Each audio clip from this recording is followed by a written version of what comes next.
ओम जय श्री हरि विष्णु। जय माता रानी। दोस्तों, आपके अपने चैनल धर्म साधना में आपका बहुत बहुत स्वागत है। माँ भगवती दुर्गा की कृपा आप और आपके पूरे परिवार पर सदा सर्वदा बनी रहे। दोस्तों, आज की वीडियो में मैं आपसे शेयर करने वाली हूँ अधिक मास के बारे में संपूर्ण जानकारी।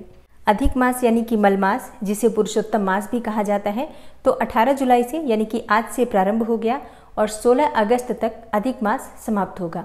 तो बहुत से भक्त हैं जो कि पुरुषोत्तम मास का यानी कि मल मास का, अधिक मास का व्रत धारण करते हैं। तो जो भक्त व्रत धारण करते हैं उन्हें किन नियमों का पालन करना चाहिए, क्या खाना चाहिए, क्या नहीं खाना चाहिए, कब खाना चाहिए, व्रत के नियम क्या होते हैं, पूजा विधि क्या होती है, किन मंत्रों का जप किया जाता है और किन चीज़ों का त्याग किया जाता है। तो मतलब अधिक मास व्रत से संबंधित संपूर्ण जानकारी। और इसी के साथ बहुत से भक्त हैं जो कि व्रत नहीं करते हैं, लेकिन इस महीने में नियम पालन जरूर करना चाहिए। मान लीजिए कि आप व्रत नहीं कर पाते हैं, बहुत सारी बातें होती हैं व्रत करने को लेकर, तो अगर आप नहीं कर पाते हैं किसी भी कारणवश, तो बहुत सारे नियम हैं जिनका पालन करके आप इस महीने का लाभ ले सकते हैं। मतलब कोई भी एक नियम अगर आप पूरे महीने में नियम पूर्वक श्रद्धा भाव से भगवान श्री हरि विष्णु की कृपा की प्राप्ति के लिए, अपने जीवन में सुख समृद्धि के लिए करते हैं, तो निश्चित ही मात्र एक नियम पालन से भी पुरुषोत्तम मास का लाभ आपको मिल जाता है और भगवान श्री हरि विष्णु की विशेष कृपा आपको प्राप्त हो जाती है। तो आज की वीडियो में जो व्रत करते हैं उनके लिए भी और जो भक्त व्रत नहीं कर पाते हैं उनके लिए भी सभी नियम जो बहुत आसानी से पालन किए जा सकते हैं शेयर करने वाली हूँ। बहुत महत्वपूर्ण है आज की वीडियो, इसलिए वीडियो को पूरा ज़रूर देखिए। और अगर आपको वीडियो अच्छी लगे तो लाइक भी ज़रूर कीजिए, क्योंकि आपके लाइक्स, आपके कमेंट्स मेरे लिए बहुत महत्वपूर्ण होते हैं। यही एकमात्र जरिया है जिनसे मुझे पता चलता है कि आपको ये वीडियो अच्छी लगती हैं और आपके लिए ये वीडियो उपयोगी है। तो अगर वीडियो अच्छी लगती है तो लाइक तो ज़रूर ही किया करें। इसके साथ ही कमेंट बॉक्स में माता रानी के नाम का जयकारा भी ज़रूर लगाएं, इससे आपको सकारात्मक ऊर्जा की प्राप्ति होती है। और अगर आपका कोई भी सुझाव हो, कोई भी प्रश्न हो या कोई भी विशेष वीडियो देखना चाहते हैं तो उसके लिए भी कमेंट बॉक्स में ज़रूर लिखें। चैनल पर पहली बार आए हैं, अगर अभी तक आपने चैनल को सब्सक्राइब नहीं किया है तो आज की वीडियो अगर आपको अच्छी लगे तो चैनल को सब्सक्राइब करके बेल आइकन को ज़रूर प्रेस कर लीजिए। इससे ये होगा कि इस चैनल पर जो भी नई वीडियो अपलोड होंगी उनकी नोटिफिकेशन आपको सही समय पर प्राप्त होगी। तो सबसे पहले एक छोटी सी जानकारी मल मास को लेकर कि मल मास होता क्या है, मतलब अधिक मास कहते किसको है। देखिए, 3 साल में एक बार मल मास लगता है। जैसे कि जो तिथियां 6 होती हैं, जैसे बीच में कई बार 28 का महीना हो जाता है, कई बार एक ही दिन 2 तिथि पड़ जाती हैं, तो इस प्रकार से जो तिथि 6 होती हैं उन तिथियों को मिलाकर हर 3 साल में एक महीना बच जाता है। तो इस बचे हुए महीने को मल मास कहा जाता है, पुरुषोत्तम मास कहा जाता है, या इसी महीने को अधिक मास भी कहा जाता है। और मल मास का महीना भगवान श्री हरि विष्णु को समर्पित होता है, इसलिए इस महीने को भगवान श्री हरि विष्णु का ही नाम दिया गया है पुरुषोत्तम मास। तो पुरुषोत्तम मास में भगवान श्री हरि विष्णु की विशेष विधि से पूजा आराधना की जाती है। उनकी कृपा की प्राप्ति के लिए व्रत धारण किया जाता है, पूजा अर्चना की जाती है, दान किया जाता है। मतलब जो भी नियम किए जाते हैं इस महीने में भगवान श्री हरि विष्णु के निमित्त होते हैं। और इस बार जैसे कि सावन के महीने में मल मास लग रहा है, तो सावन इस बार 59 दिन का होगा। मतलब 2 महीने का सावन मिलकर हो गया है अधिक मास और सावन को मिलाकर। तो अब देखिए, सावन के महीने में मल मास लगा है तो भगवान शिव की पूजा तो होगी ही। जो भक्त सावन का व्रत धारण कर रहे हैं पूरे 2 महीने के व्रत करेंगे। जिन्होंने सावन के सोमवार के व्रत शुरू किए हैं वो चाहे तो अधिक मास में भी अपने सावन के व्रत उसी प्रकार से कर सकते हैं। सावन सोमवार के व्रत या मंगला गौरी के व्रत नहीं करना चाहते हैं तो आप चाहे तो सिर्फ सावन के व्रत भी कर सकते हैं। अब बात करते हैं अधिक मास व्रत के बारे में।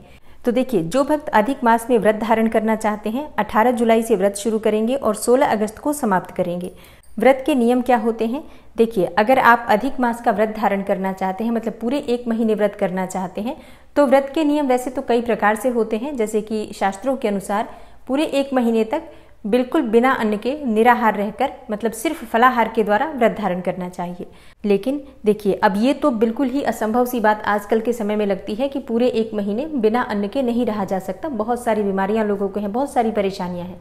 तो ऐसे में शास्त्रों में कहा गया है कि एक समय शुद्ध और सात्विक भोजन लेकर और बाकी दिन में फलाहार लेकर आप व्रत कर सकते हैं। मतलब दिन में आप फलाहार लीजिए और शाम को भोजन कर लीजिए।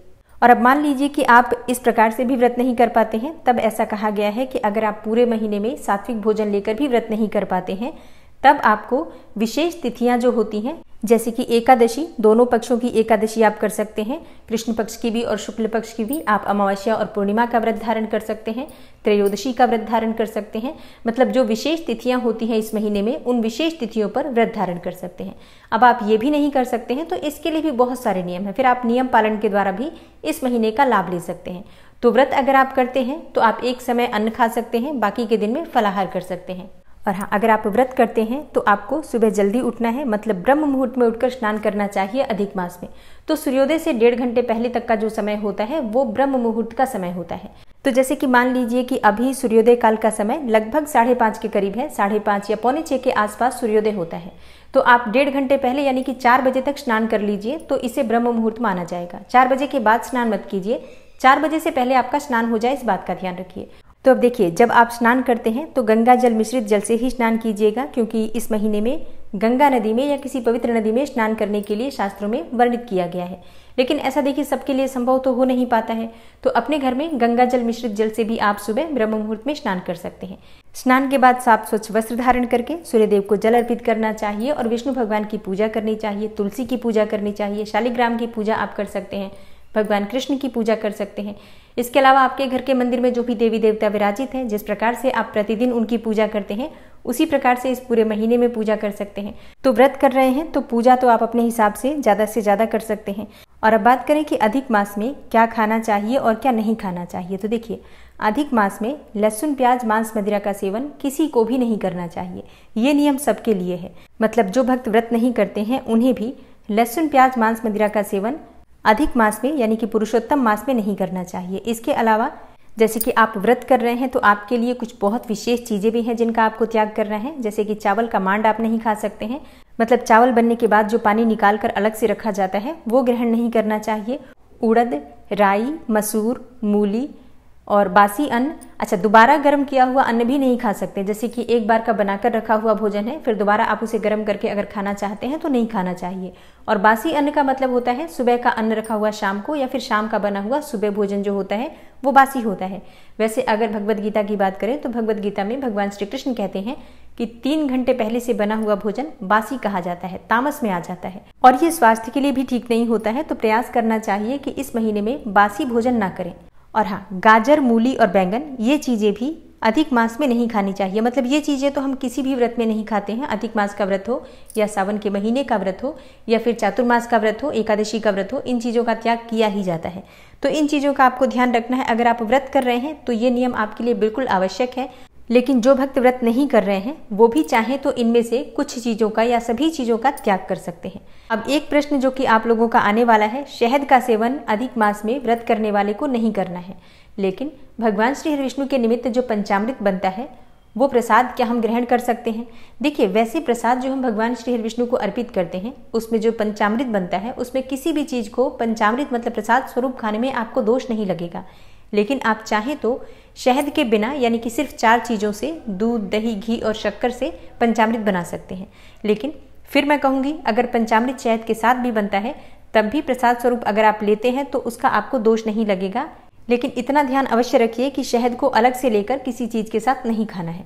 और अब जानते हैं कि इस महीने में कौन सी चीज़ें ज़रूर खानी चाहिए। देखिए, भोजन में गेहूँ, चावल, जौ, मूंग, तिल, बथुआ, मटर, चौलाई जो साग होता है, ककड़ी, केला, आंवला, दूध, दही, घी, आम, हर्रे, पीपल, जीरा, सौंठ, सेंधा नमक, इमली, पान, सुपारी, कटहल, शहतूत, मेथी आदि खाने का विधान शास्त्रों में अधिक मास में बताया गया है। तो ये चीज़ें आप खा सकते हैं। बाकी जो चीज़ें वर्जित हैं उनका आप ध्यान रखिए, उनको नहीं ग्रहण करना है।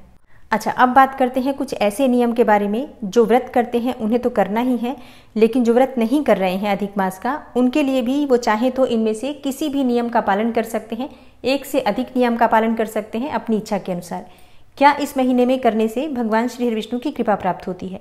देखिए, जैसे कि मान लीजिए कि आप व्रत नहीं कर पाते हैं तो ऐसे में आप सुबह उठकर ब्रह्म मुहूर्त में स्नान करने का नियम ले सकते हैं, या फिर आप चाहें तो प्रतिदिन भगवान शिव की या विष्णु की पूजा करने का एक नियम ले सकते हैं कि प्रतिदिन एक निश्चित समय पर आप पूजा करेंगे, या कोई मंत्र जप अधिक से अधिक संख्या में, मतलब एक निश्चित संख्या कर लीजिए, इतनी संख्या में आप भगवान श्री विष्णु के मंत्र का जप करेंगे या फिर कोई स्तोत्र का पाठ करेंगे।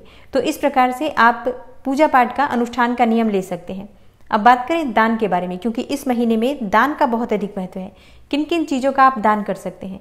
देखिए, अधिक मास में भगवान के निमित्त दीप दान करने का बहुत महत्व माना गया है। तो आप चाहें तो घर के आसपास कहीं भी मंदिर है तो वहाँ दीप दान कर सकते हैं, घर में दीप दान कर सकते हैं, घर के मुख्य द्वार पर अपने पितरों के निमित्त या भगवान श्री विष्णु की कृपा की प्राप्ति के लिए या फिर माँ लक्ष्मी की कृपा के लिए दीप दान कर सकते हैं। तुलसी के पास या फिर कोई भी देव वृक्ष आपके घर के आसपास हो या घर में हो तो ऐसे स्थानों पर दीप दान का नियम ले सकते हैं। मतलब प्रतिदिन दीप दान आप करेंगे। इस प्रकार से सिर्फ एक नियम भी आप ले सकते हैं। ध्वजा दान यानी कि झंडे का दान करना किसी मंदिर में, ये भी बहुत श्रेष्ठ माना गया है अधिक मास में। ऐसा कहा जाता है कि इस महीने में जो व्यक्ति ध्वजा का दान करता है, मंदिर में झंडे लगवाते हैं, ऐसे व्यक्ति की पताका हमेशा लहराती रहती है। मतलब कुल की वृद्धि होती रहती है, धन की वृद्धि होती है, यश मान प्रतिष्ठा हर प्रकार की कामना पूर्ण होती है इस ध्वजा दान से। तो झंडे का दान आप चाहें तो कर सकते हैं। और हाँ, ये हर रोज नहीं करना है, किसी एक दिन आप झंडा ले जाकर किसी मंदिर में लगवा दीजिए। अच्छा, जैसे कि जो भक्त व्रत धारण करते हैं अधिक मास का, प्रतिदिन उन्हें दान करना चाहिए किसी न किसी वस्तु का। तो आप भी चाहें तो बिना व्रत किए भी दान का नियम ले सकते हैं। जैसे कि प्रतिदिन आपको दान किन चीज़ों का करना होता है, अपनी सामर्थ्य के अनुसार आप चाहें तो अन्न का दान कर सकते हैं, धन का दान कर सकते हैं, वस्त्रों का दान कर सकते हैं, फलों का दान कर सकते हैं, सब्जियों का दान कर सकते हैं। मतलब अलग अलग चीज़ें आप चाहें तो प्रतिदिन दान कर सकते हैं। या फिर कोई एक चीज़ भी आप निश्चित कर लीजिए कि पूरे एक महीने में आप एक ही चीज़ का दान भी कर सकते हैं। जैसे कि हर रोज़ आप कुछ पैसे का दान करेंगे तो आप चाहें तो एक जगह कोई भी एक पात्र रख लीजिए। हर रोज़ दान का जो पैसा होता है आप निकाल कर उसमें रख देंगे। जब महीना समाप्त होगा फिर आप किसी ज़रूरतमंद को या फिर किसी ब्राह्मण को दान कर देंगे। और इसी प्रकार से जैसे कि आप अन्न का दान करना चाहते हैं, प्रतिदिन अन्न का दान करना चाहते हैं, तो ऐसे में हर रोज़ आप अनाज निकाल कर एक जगह एकत्र करते जाइए। और हाँ, आप चाहें तो प्रतिदिन अलग अलग अनाज का भी दान कर सकते हैं। जैसे कि किसी दिन चावल निकाल सकते हैं, किसी दिन आटा, दाल, किसी दिन सब्जियां। इसी प्रकार से अलग अलग अन्न का भी दान कर सकते हैं। तो अपनी इच्छा के अनुसार प्रतिदिन दान करेंगे, इस प्रकार का नियम भी आप ले सकते हैं। तो हर रोज आप चाहें तो एक ही चीज का दान कर सकते हैं या फिर अलग अलग वस्तु प्रतिदिन दान कर सकते हैं। ये पूरी तरह से आपकी अपनी इच्छा है किस दिन आप कौन सी चीज का दान करेंगे। जिस दिन आपके पास जो उपलब्ध हो, जो सुविधा हो, उसका दान अवश्य कीजिए। अगर आप नियम पूर्वक प्रतिदिन पूरे एक महीने दान के लिए निकालते हैं तो ये भी बहुत श्रेष्ठ माना जाता है। मतलब हर प्रकार की जो परेशानी होती है जीवन से वो समाप्त हो जाती है। और अधिक मास में अगर आप वृक्ष लगाना चाहते हैं, कोई बीज बोना चाहते हैं, तो बहुत श्रेष्ठ माना जाता है। वृक्षों का दान भी आप कर सकते हैं। जैसे किसी मंदिर में ले जाकर किसी वृक्ष का दान कर देना, वृक्ष को लगवा देना वहां पर, फिर उसकी थोड़े समय तक देखभाल करना जब तक कि वो लग नहीं जाता है। और फिर उसके बाद जैसे लोग उसकी पूजा करते हैं उस वृक्ष की, तो उसका फल आपको मिलता है। तो इस प्रकार के कार्य इस महीने में अगर आप करते हैं तो श्रेष्ठ होगा।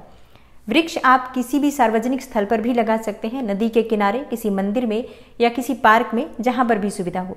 और कहीं नहीं तो अपने घर में भी आप लाकर एक तुलसी का पौधा या केले का पौधा, कोई सा भी वृक्ष लगा सकते हैं। अच्छा, हर रोज मंदिर जाने का नियम आप ले सकते हैं। मंदिर में साफ सफाई का कार्य आप प्रतिदिन करेंगे, इस प्रकार का नियम आप ले सकते हैं।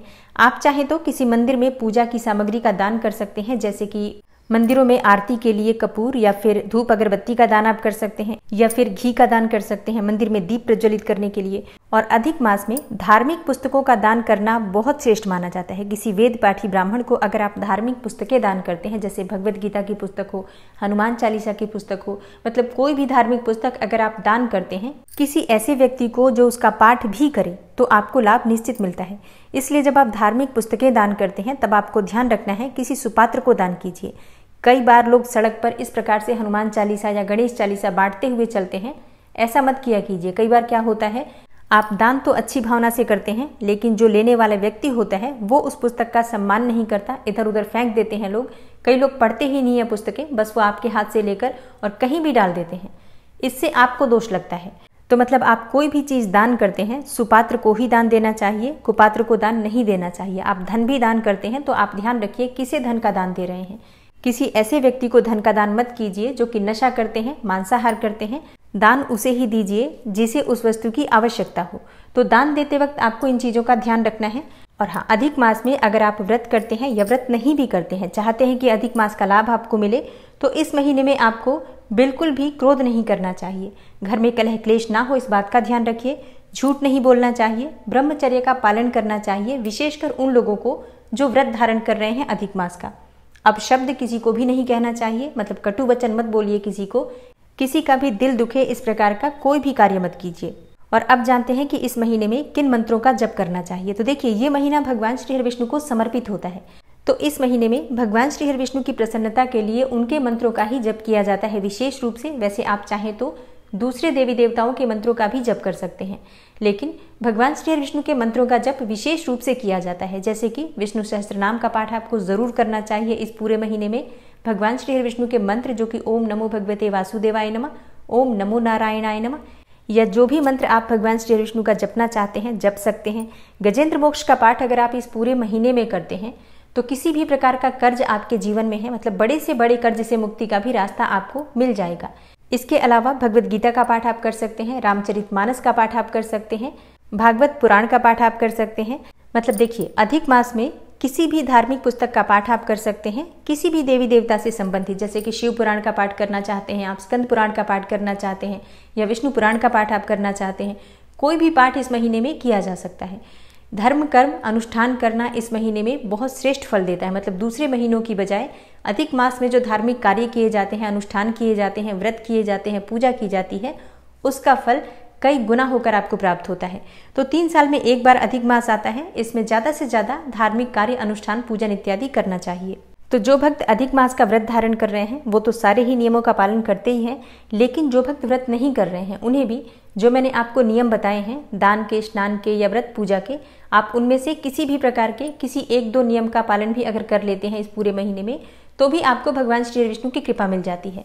तो आप अपने अनुसार देख लीजिए किस चीज़ का आप नियम लेना चाहते हैं। आज से आप नियम ले सकते हैं, मतलब आज 18 जुलाई है, आज से लेकर और 16 अगस्त तक नियम पालन किया जाएगा। अगर जैसे कि आप ये वीडियो बीच में देख रहे हैं, 2-4 दिन बीतने के बाद, तब जिस दिन आप ये वीडियो देखते हैं उस दिन से भी नियम पालन कर सकते हैं। जैसा कि अधिक मास में कुछ दिनों तक भी अगर आप नियम पालन कर लेते हैं, विशेष तिथियों पर भी अगर आप कुछ नियम का पालन कर लेते हैं, तो भी आपको लाभ निश्चित ही मिलता है। इसलिए प्रयास कीजिए जितना अधिक हो सके इस अधिक मास में भगवान श्री विष्णु की कृपा पाने का, जगत के पालनहार भगवान श्री विष्णु की कृपा पाने का पूरा प्रयास कीजिए। तो दोस्तों, ये है आज की वीडियो जिसमें अधिक मास के व्रत और नियम से संबंधित संपूर्ण जानकारी मैंने आपसे शेयर की है। उम्मीद करती हूँ आपके लिए उपयोगी होगी। लेकिन इसके अलावा भी अगर आपका कोई प्रश्न हो जो कि मैंने इस वीडियो में कवर ना किया हो, तो आप कमेंट बॉक्स में लिख सकते हैं। मिलती हूँ मैं आपसे अगली वीडियो में, तब तक के लिए नमस्कार।